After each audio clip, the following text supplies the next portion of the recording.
हाँ जी बेटे, good morning. ਅੱਜ ਦਾ ਜੋ ਟੌਪਿਕ ਹੈਗਾ ਪਰਟਰਬੇਸ਼ਨ ਹੈ। ਬੇਟੇ ਪਰਟਰਬੇਸ਼ਨ ਦਾ ਮਤਲਬ ਹੁੰਦਾ ਕਿਸੇ ਨੂੰ ਪਟਾਬਡ ਕਰਨਾ। ਕਈ ਵਾਰ ਜਿਵੇਂ ਆਪਾਂ ਕਹਿੰਦੇ ਆ ਕਿ ਕਿਸੇ ਨੂੰ ਠੋਕਰ ਲੱਗਦੀ ਹੈ ਜਾਂ ਕੋਈ ਕਿਸੇ ਨੂੰ ਬੋਲਦਾ ਤਾਂ ਉਹ ਪਟਾਬਡ ਹੋ ਜਾਂਦਾ ਹੈ, ਪਰੇਸ਼ਾਨ ਹੋ ਜਾਂਦਾ ਹੈ। ਅਤੇ ਨੈਚੁਰਲੀ ਉਸੇ ਤਰ੍ਹਾਂ ਆਪਾਂ ਪਰਟਰਬੇਸ਼ਨ ਦਾ ਮਤਲਬ ਗੱਲ ਕਰਦੇ ਆ, ਕਿਉਂਕਿ ਤੁਹਾਨੂੰ ਪਤਾ ਹੈਗਾ ਕਿ ਜਦੋਂ ਵੀ ਬੇਟੇ ਆਪਾਂ ਇਲੈਕਟ੍ਰੋਨਸ ज़्यादा लेंदे आ। अगर तो बेटे वन एटम है, Schrödinger wave equation one atom लई वन इलैक्ट्रॉन लई बहुत सिंपल है, पर जिस तरह आपां नूं पता हैगा कि अपना जिहड़ा वास्ता ज़्यादातर मल्टी इलैक्ट्रॉन सिस्टम्स दे नाल पैंदा है। और बेटे जदों मल्टी इलैक्ट्रॉन सिस्टम्स की गल आती है तद इंटर इलैक्ट्रॉनिक रिपल्शनस भी बहुत ज़्यादा होंदी है।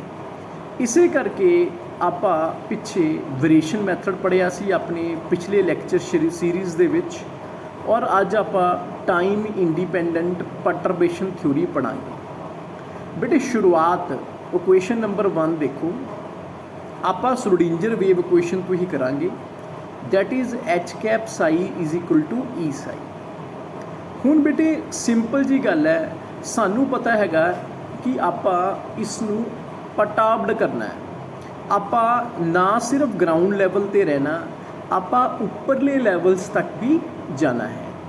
ਔਰ ਸਾਨੂੰ ਇਹ ਪਤਾ ਹੈਗਾ ਕਿ ਨੈਚੁਰਲੀ ਜੇ ਆਪਾਂ ਪੋਸਟੂਲੇਟਸ ਬਾਰੇ ਜਾਣੀਏ ਕਿ ਜਿਹੜਾ ਹੈਮਿਲਟੋਨੀਅਨ ਹੈ ਇਹ ਇੱਕ ਓਪਰੇਟਰ ਹੈ। ਆਓ ਹੁਣ ਮੈਂ ਇਕੁਏਸ਼ਨ ਨੰਬਰ 2 'ਤੇ ਹੈਮਿਲਟੋਨੀਅਨ ਨੂੰ ਡਿਵਾਈਡ ਕਰ ਦਿੱਤਾ ਗਰਾਊਂਡ ਸਟੇਟ ਦੇ ਵਿੱਚ ਅਤੇ ਐਚ ਕੈਪ ਡੈਸ਼ ਦੇ ਵਿੱਚ। बेटे जिहड़ा एच कैप ज़ीरो है वो अनपटाब्ड स्टेट है और एच कैप डैश पटाब्ड स्टेट है, और लैम्डा बेटे पटरबेशन पैरामीटर है। ठीक है, जिवें आपां कहंदे आ कि बच्चों ने बड़ा परेशान किया पिया, मतलब पटरबेशन बहुत ज़्यादा की हुई है, लैम्डा फैक्टर बहुत ज़्यादा है। Right, is it clear? जिमें अजकल कोविड के करके बच्चे घर बैठे ने तो तंग कर रहे हैं, similarly lambda factor is very very high in case of those atoms और molecules where the number of electrons are very large. अगर मैं ज़्यादा इलैक्ट्रॉन्स वाली कोई एटम या स्पीसीज़ लवांगा बेटर पटरबेशन बहुत ज़्यादा हो जाती है। पर एक चीज़ मैं मन के चलनी है कि पटरबेशन नाल जिन्नी भी एनर्जी पैदा होएगी वो हमेशा बहुत थोड़ी होएगी initial state of A system they which, H cap zero. Is it clear? I repeat, तुसी पटाब्ड भी किया, पटरबेशन भी की, पर पटरबेशन दे नाल एनर्जी नहीं ज़्यादा बढ़ूगी। 100 के मगर 1 या 2% इंक्रीज़ है, 3% इंक्रीज़ है, ये नहीं हैगा 100 के मगर कि 200% इंक्रीज़ हो जाए या 50% भी इंक्रीज़ हो जाए। इसे करके इन्हें इक्वेशन नंबर 3 दे विच बेटे ये मैंशन की है कि लैम्डा एच कैप डैश जिहड़ा पटरबेशन वाली एनर्जी वाला पार्ट है must be very less than H cap zero.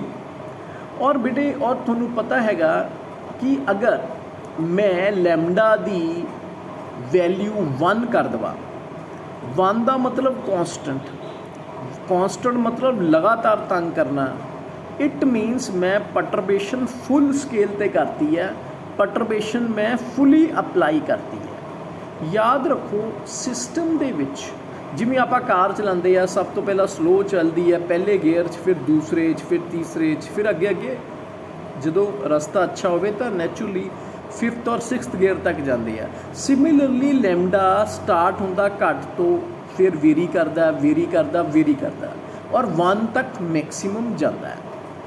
हुण इक्वेशन नंबर 4 सानू हैमिल्टोनियन दिखाती है ग्राउंड स्टेट एनर्जी लैवल पर। अगर मैं इक्वेशन नंबर 4 नूं देखा तो बेटे ये एक तरह का ग्राउंड स्टेट एनर्जी का पार्ट है, और इक्वेशन नंबर 5 ते 6 दे विच मैं इसनूं ਸੀਰੀਜ਼ ਦੇ ਵਿੱਚ ਲਿੱਤਾ ਹੈਗਾ। This is called power series. ਬੇਟੇ ਇਸ ਨੂੰ ਪਾਵਰ ਸੀਰੀਜ਼ ਇਸ ਕਰਕੇ ਕਹਿੰਦੇ ਆ, ਜਿਵੇਂ ਆਪਾਂ ਬਾਇਨੋਮੀਅਲਸ ਲੈਂਦੇ ਆ ਜਾਂ ਟੇਲਰ ਸੀਰੀਜ਼ ਲੈਂਦੇ ਆ। ਅਗਰ ਤੁਸੀਂ 5th ਵਾਲੀ ਇਕੁਏਸ਼ਨ ਦੇਖੋ, 6th ਵਾਲੀ ਇਕੁਏਸ਼ਨ ਦੇਖੋ, ਫ਼ਰਕ ਕੁਛ ਨਹੀਂ ਹੈ। 5th ਵਾਲੀ ਇਕੁਏਸ਼ਨ ਵੇਵ ਫੰਕਸ਼ਨ ਦੇ ਕੋਰਸਪੋਂਡ ਹੈ, 6th ਵਾਲੀ ਇਕੁਏਸ਼ਨ ਐਨਰਜੀ ਦੇ ਕੋਰਸਪੋਂਡ ਹੈ। 5th ਵਾਲੀ ਇਕੁਏਸ਼ਨ ਤੁਹਾਨੂੰ ਲੈਮਡਾ ਸਕੇਅਰ ਲੈਮਡਾ ਕਿਊਬ ਦੇ ਵਿੱਚ ਦੇਖਣ ਨੂੰ ਮਿਲਦੀ ਹੈ, ਅਤੇ 6th ਵਾਲੀ ਵੀ ਲੈਮਡਾ ਸਕੇਅਰ ਅਤੇ ਲੈਮਡਾ ਕਿਊਬ ਵਿੱਚ ਦੇਖਣ ਨੂੰ ਮਿਲਦੀ ਹੈ। ਪਰ ਫਰਕ ਕੀ ਹੈ 5th ਅਤੇ 6th ਵਿੱਚ? 5th ਵਿੱਚ ਵੇਵ ਫੰਕਸ਼ਨ ਹੈ ਅਤੇ 6th ਵਿੱਚ ਐਨਰਜੀ ਹੈ, ਕਿਉਂਕਿ ਐਨਰਜੀ ਬਹੁਤ ਵੱਡਾ ਫੈਕਟਰ ਹੈ। ਅਸਲ ਦੇ ਵਿੱਚ ਵੇਵ ਫੰਕਸ਼ਨ ਦਾ ਸ਼ੁਰੂ ਤੋਂ ਹੀ ਆਪਾਂ +2 'ਚ ਪੜ੍ਹਦੇ ਆ ਰਹੇ ਆ, ਕੋਈ ਫਿਜ਼ੀਕਲ ਸਿਗਨੀਫੀਕੈਂਸ ਨਹੀਂ ਹੁੰਦਾ। ਅਸੀਂ ਜਦ ਤੱਕ ਇਸ ਤੋਂ ਐਨਰਜੀ ਨਹੀਂ ਕੱਢ ਲੈਂਦੇ ਜਾਂ ਕੁਆਂਟਮ ਨੰਬਰਸ ਨਹੀਂ ਕੱਢ ਲੈਂਦੇ ਜਾਂ ਸਾਈ ਸਕੇਅਰ ਕਰਕੇ ਛੋਟਾ ਜਿਹਾ ਫਿਜ਼ੀਕਲ ਸਿਗਨੀਫੀਕੈਂਸ ਮਿਲਦਾ ਉੱਥੋਂ ਦੀ, ਸਾਨੂੰ ਕੁਛ ਸਟੱਡੀ ਕਰਨਾ ਆਸਾਨ ਹੋ ਜਾਂਦਾ ਜਦੋਂ ਆਪਾਂ ਸਕੇਅਰ ਕਰਦੇ ਆ। Similarly energy factor is one of the major factor, ਕਿ ਅਸਲ ਦੇ ਨਾਲ ਪਰਟਰਬੇਸ਼ਨ ਕਰਨ ਦੇ ਨਾਲ ਉਸਦੀ ਕਿੰਨੀ ਐਨਰਜੀ ਵੇਰੀ ਕੀਤੀ। So this is equation number 5th and equation number 6th significance.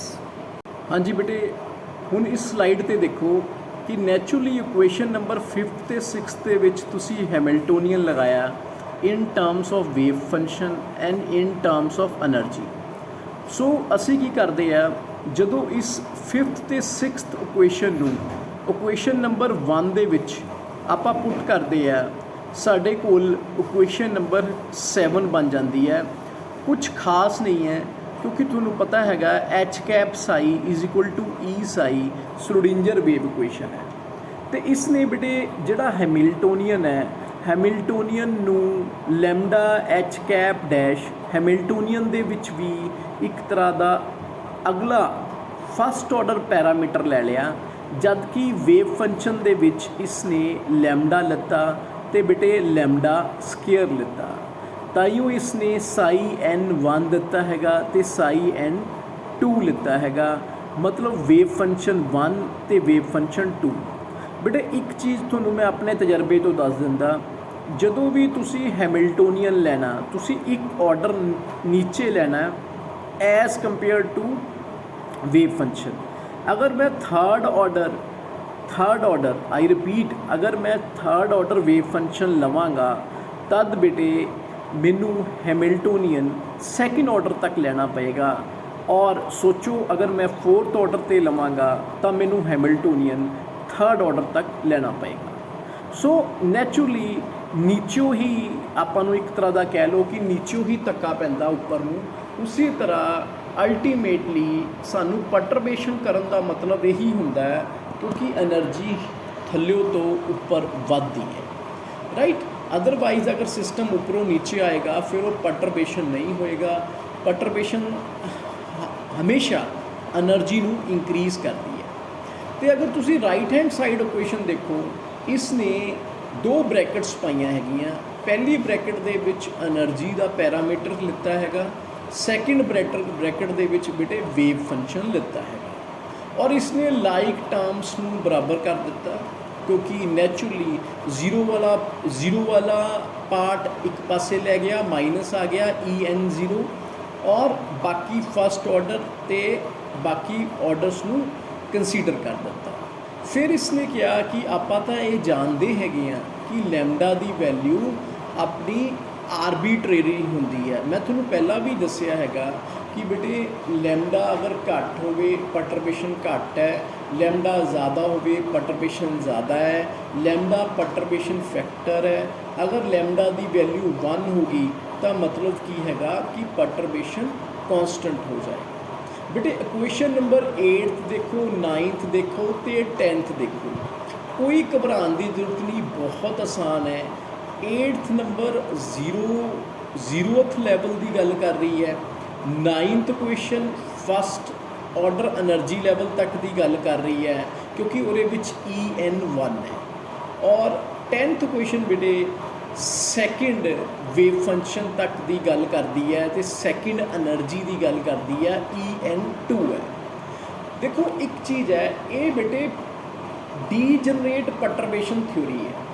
याद रखो, there are two types of things in quantum mechanics, एक डीजनरेट एक नॉन डीजनरेट। बेटे डीजनरेट का मतलब की हुंदा, जिमें माँ अपने बच्चों दोनों बच्चों एक रोटी है तो अद्धी अद्धी बराबर करके दे, राइट। ये नहीं कहेगी कि ये लड़का है इसनूं ज़्यादा रोटी देनी है या छोटे बच्चे घट रोटी देनी है, नो, बराबर।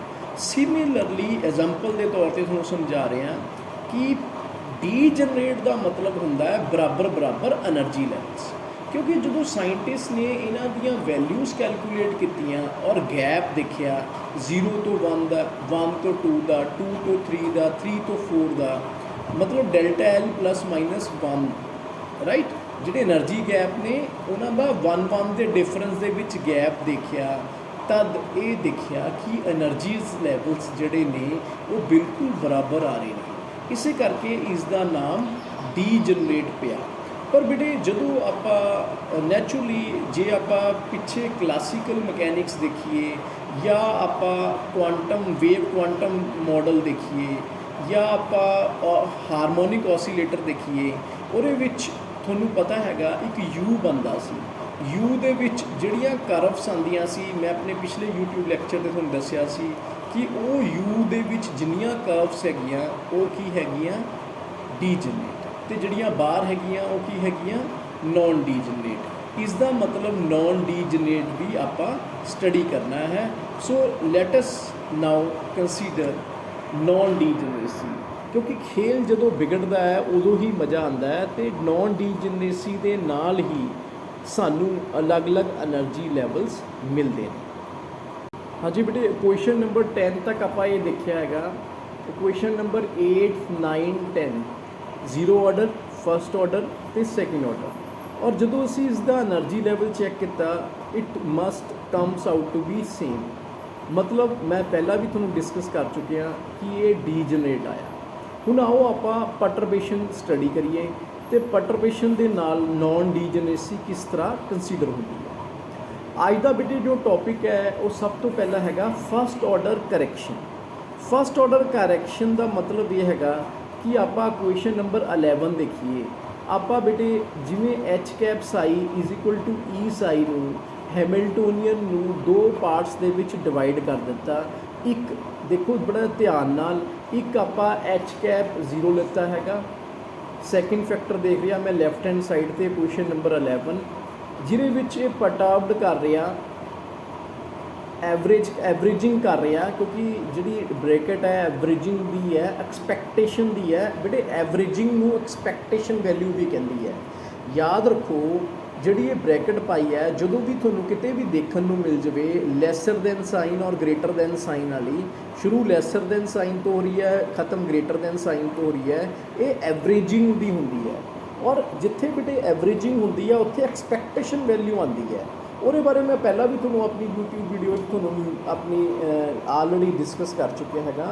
जरा इस क्वेश्चन बड़े ध्यान नाल देखो तो गौर फरमाओ कि ये जोड़ा जीरो ऑर्डर वाला हैमिल्टोनियन है, ये एक पासे जीरो लैवल वेव फंक्शन नाल परटर्ब्ड कर रहा, तो एक पासे फस्ट लैवल वेव फंक्शन के नाल परटर्ब्ड कर रहा। सिमिलरली बेटे आप एच कैप डैश देखिए, हुण तुहानूं पता हैगा स्टार्टिंग तो ही मैं तुहानूं दस रहा हैगा बेटे एच कैप डैश की हैगा वो हैमिल्टोनियन जिहड़ा परटर्बेशन की एनर्जी की वैल्यू के नाल आया, तो ये किन वैल्यू आई है 0, दोनों पासे 0 दित्तियां हुई। उसी तरह इसने एनर्जी की एक्सपैक्टेशन वैल्यूज दित्तियां हुई, एक पासे 0 0 दित्ती हैगी है, एक पासे 0 1 दिता है।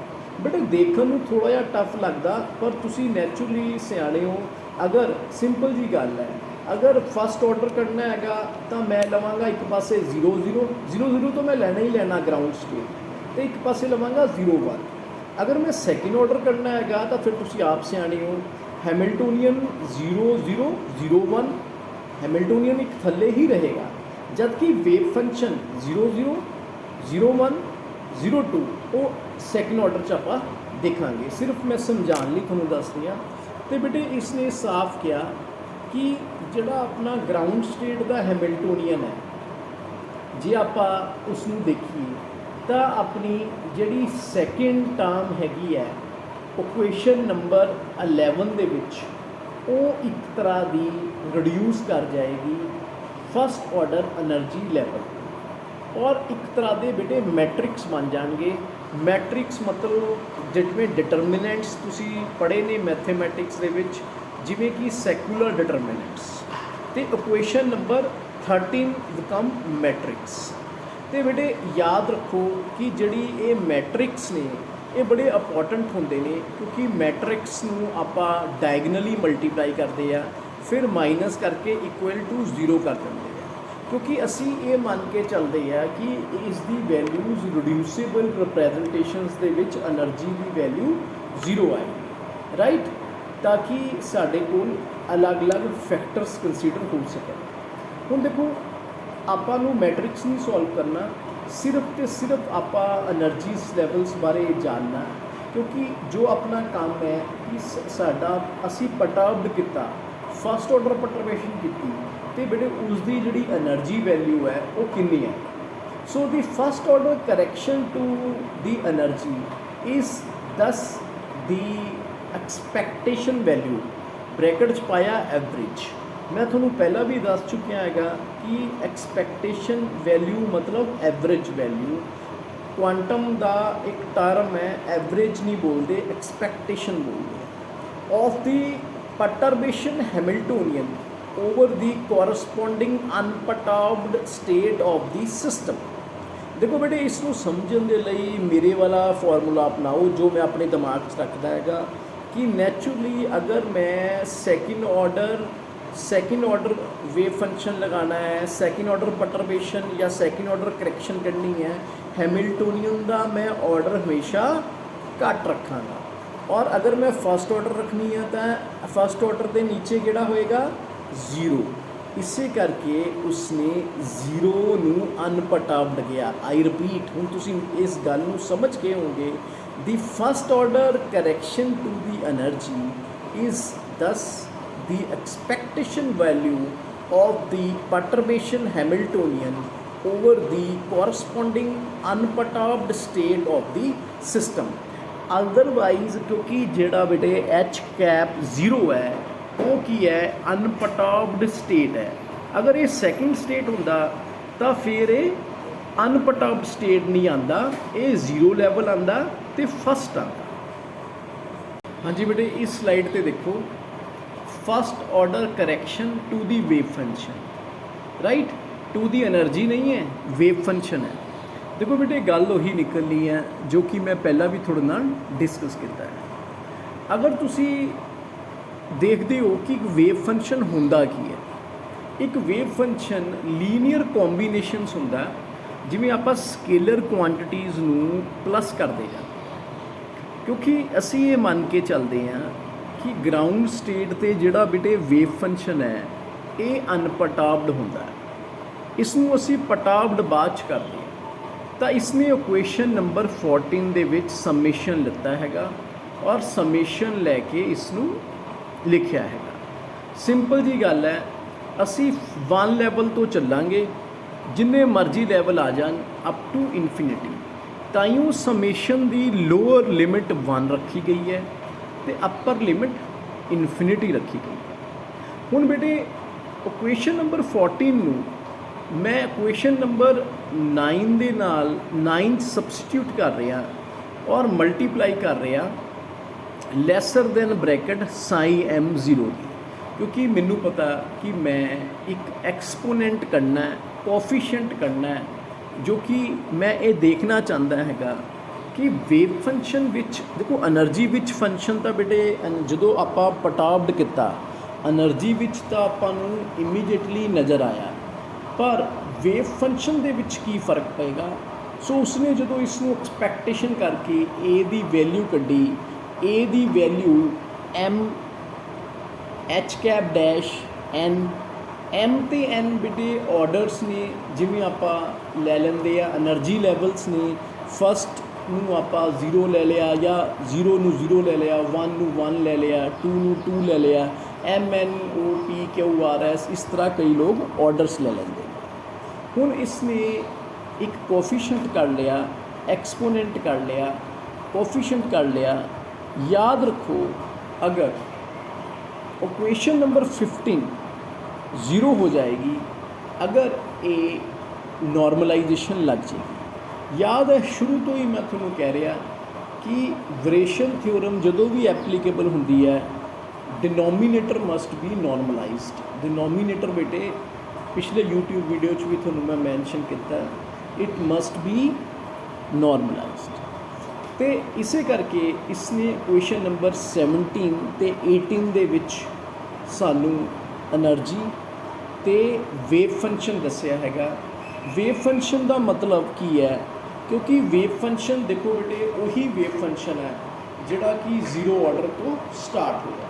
इस करके क्वेश्चन नंबर 18 दे विच ते 17 दे विच इसने एनर्जी लिती 17 च, वेव फंक्शन लिता 18 दे विच, ते जीरो लैवल एनर्जी लैवल्स जरूर कंसीडर करते हैं इंडिपेंडेंट ऑफ कि ये वेव फंक्शन है कि ये एनर्जी है। नाल इन्हें जिहड़ा फैक्टर लगाया ये एक फैक्टर कोफिशिएंट का फैक्टर है जो कि ये निर्धारित करता कि कितनी परटर्बेशन हो रही है कि कितनी नहीं हो रही है। अगर परटर्बेशन नहीं होएगी तो जो एनर्जी है वो वही एनर्जी होएगी जो ग्राउंड स्टेट की एनर्जी है। और अगर परटर्बेशन होएगी तद फिर बेटे एनर्जी लैवल्स वख-वख आएंगे।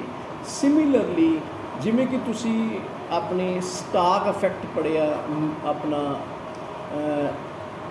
ਜਦੋਂ ਆਪਾਂ ਪੀ ऑर्बिटल ਨੂੰ इलैक्ट्रिक फील्ड या जी-मैन इफैक्ट पढ़िया मैगनैटिक फील्ड्स लिखते हैं वो 3 भागां च डिवाइड हो जाती है। उसी तरह डी ऑर्बिटल्स ਨੂੰ ਜਦੋਂ ਆਪਾਂ ਰੱਖਦੇ ਆ ਅਲੱਗ-ਅਲੱਗ ਜਿਵੇਂ ਆਪਾਂ -1 0 +1 ਮੈਗਨੈਟਿਕ ਕੁਆਂਟਮ ਨੰਬਰਸ ਲੈਂਦੇ ਆ। ਸਿਮਿਲਰਲੀ ਸਾਡੀਆਂ ਜਿਹੜੀਆਂ ਇਹ ਪਰਟਰਬੇਸ਼ਨ ਦੇ ਨਾਲ ਜਿਹੜੀ એનર્ਜੀ ਆ ਰਹੀ ਸੀ ਇਹ ਵੱਖ-ਵੱਖ ਹੋ ਬੜੇ। ਜਿਵੇਂ ਇੱਕ ਐਗਜ਼ਾਮਪਲ ਸੀ ਮੈਂ ਤੁਹਾਨੂੰ ਦੱਸ ਰਿਹਾ, ਇੱਕ ਹਾਈਡਰੋਜਨ ਦਾ ਜਦੋਂ ਸਪੈਕਟਰਾ ਸਟੱਡੀ ਕੀਤਾ ਨਾ ਸਾਇੰਟਿਸਟ ਨੇ ਤਾਂ ਉਹਨਾਂ ਨੇ ਇੱਕ ਸਵਾਲ ਪੁੱਛਿਆ ਬੋਹਰ ਤੋਂ कि बई तेरे कोल तो एक इलैक्ट्रॉन है तो एक इलैक्ट्रॉन ऊपर गया एक इलैक्ट्रॉन नीचे आया, वही इलैक्ट्रॉन नीचे आया ना, चलो वही आया नीचे तो एक वेव आनी चाहिए है पर तेरे कोल तो पूरा स्पैक्ट्रा आ रहा लाइमर बामर पैचन ब्रैकेट फंड हम्प्रे इन्ना सारा स्पैक्ट्रा आ रहा ultra violet visible infrared microwave radio wave जो कि तुसीं लोअर क्लासिस पढ़िया है। तो इट मीनस ये कित्थों आया, ये सारा का सारा खेल बेटे परटर्बेशन का खेल है। सो अज आप फस्ट ऑर्डर करैक्शन तक परटर्बेशन स्टडी करते हैं। Thank you very much.